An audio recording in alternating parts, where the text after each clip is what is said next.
Good morning, everybody. Have a seat.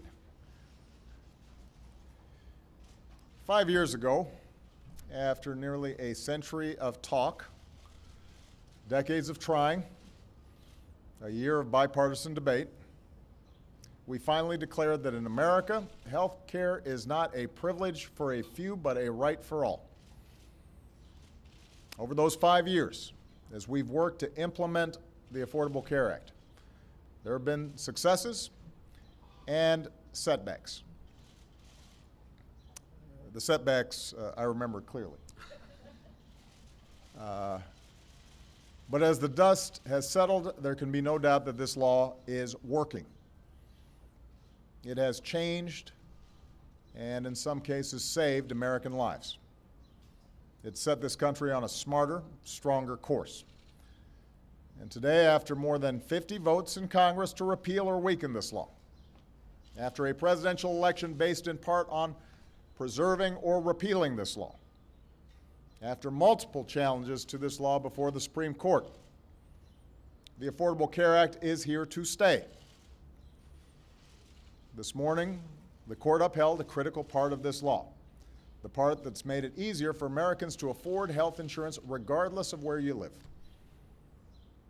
If the partisan challenge to this law had succeeded, millions of Americans would have had thousands of dollars worth of tax credits taken from them. For many, insurance would have become unaffordable again. Many would have become uninsured again. Ultimately, everyone's premiums could have gone up. America would have gone backwards. And that's not what we do. That's not what America does. We move forward. So today is a victory for hardworking Americans all across this country whose lives will continue to become more secure in a changing economy because of this law. If you're a parent, you can keep your kids on your plan till they turn 26, something that has covered millions of young people so far. That's because of this law. If you're a senior or an American with a disability, this law gives you discounts on your prescriptions, something that has saved 9 million Americans an average of $1,600 so far. If you're a woman, you can't be charged more than anybody else, even if you've had cancer or your husband had heart disease or just because you're a woman. Your insurer has to offer preventive services like mammograms. They can't place annual or lifetime caps on your care because of this law.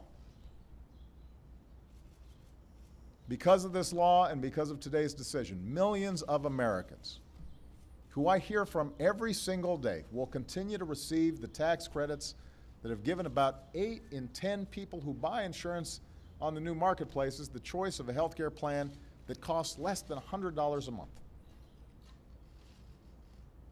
And when it comes to pre-existing conditions, someday our grandkids will ask us if there was really a time when America discriminated against people who get sick, because that is something this law has ended for good. That affects everybody with health insurance, not just folks who got insurance through the Affordable Care Act. All of America has protections it didn't have before. As the law's provisions have gradually taken effect, more than 16 million uninsured Americans have gained coverage so far. Nearly 1 in 3 Americans who was uninsured a few years ago is insured today. The uninsured rate in America is the lowest since we began to keep records, and that is something we can all be proud of. Meanwhile, the law has helped hold the price of health care to its slowest growth in 50 years. If your family gets insurance through your job, so you're not using the Affordable Care Act, you're still paying about $1,800 less per year on average than you would be if we hadn't done anything. By one leading measure, what business owners pay out in wages and salaries is now finally growing faster than what they spend on health insurance. That hasn't happened in 17 years, and that's good for workers, and it's good for the economy. The point is, this is not an abstract thing anymore. This is not a set of political talking points. This is reality. We can see how it is working. This law is working exactly as it's supposed to. In many ways, this law is working better than we expected it to. For all the misinformation campaigns, all the doomsday predictions, all the talk of death panels and job destruction, for all the repeal attempts, this law is now helping tens of millions of Americans. And they've told me that it has changed their lives for the better. I've had moms come up and say, my son was able to see a doctor and get diagnosed and catch a tumor early, and he's alive today because of this law.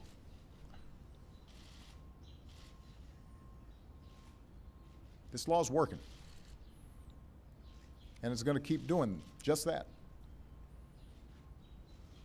5 years in, this is no longer about a law. This is not about the Affordable Care Act as legislation or Obamacare as a political football. This is health care in America.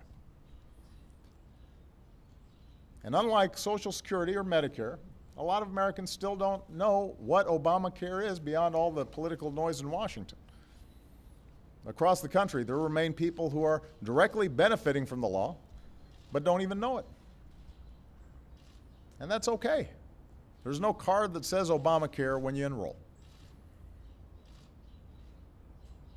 But that's by design, for this has never been a government takeover of health care, despite cries to the contrary. This reform remains what it's always been, a set of fairer rules and tougher protections that have made health care in America more affordable, more attainable, and more about you, the consumer, the American people. It's working. And with this case behind us, let's be clear, we've still got work to do to make health care in America even better. We'll keep working to provide consumers with all the tools you need to make informed choices about your care.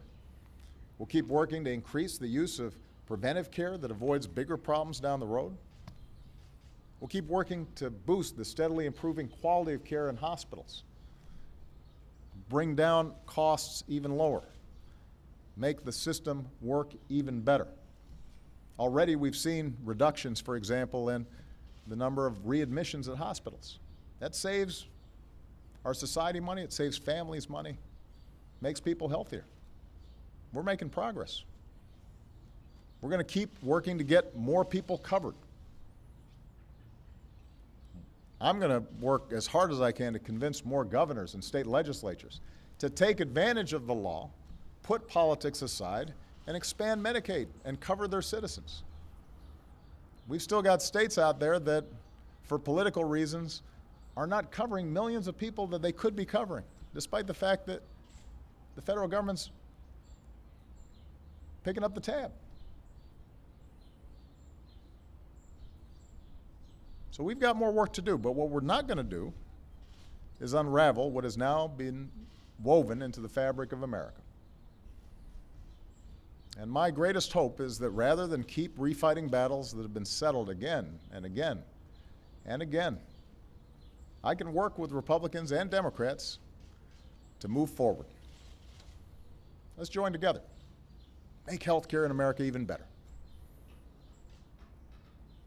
3 generations ago, we chose to end an era when seniors were left to languish in poverty. We passed Social Security, and slowly it was woven into the fabric of America and made a difference in the lives of millions of people. 2 generations ago, we chose to end an age when Americans in their golden years didn't have the guarantee of health care.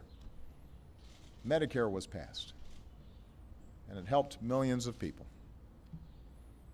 This generation of Americans chose to finish the job, to turn the page on a past when our citizens could be denied coverage just for being sick, to close the books on a history where tens of millions of Americans had no hope of finding decent, affordable health care, had to hang their chances on fate. We chose to write a new chapter, where in a new economy, Americans are free to change their jobs or start a business, chase a new idea, raise a family, free from fear. Secure in the knowledge that portable, affordable health care is there for us and always will be. And that if we get sick, we're not going to lose our home. That if we get sick, that we're going to be able to still look after our families. That's when America soars, when we look out for one another, when we take care of each other, when we root for one another's success, when we strive to do better and to be better than the generation that came before us and try to build something better for generations to come. That's why we do what we do. That's the whole point of public service. So this was a good day for America. Let's get back to work.